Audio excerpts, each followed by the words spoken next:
If you have an existing TAC Schneider system, we highly recommend upgrading to the Niagara N4 framework, and I'll give you a couple of reasons why. TAC Schneider.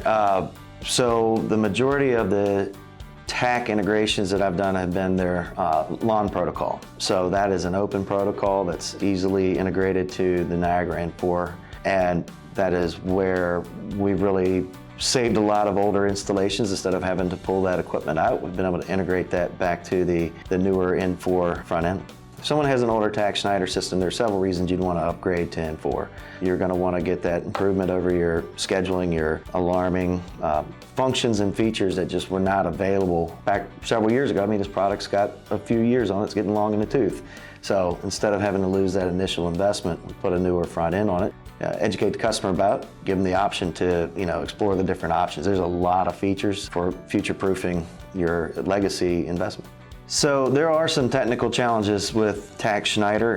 In particular, there are licensing restrictions that do make that platform a little bit unique. Those things can be worked around, but it is something to be considered, is that there are licensing restrictions on the Schneider side as far as which vendors can talk to those. So we can definitely help out with the licensing side of things by pulling those proprietary, even though it's a mainly open engine on the back end, they have a little bit of a proprietary piece to it. So when we run into those, we can try to utilize what is there and integrate there if there's stuff on site that the customer still has software. If not, then we would definitely recommend removing the proprietary piece of it and replacing that with the open N4 platform.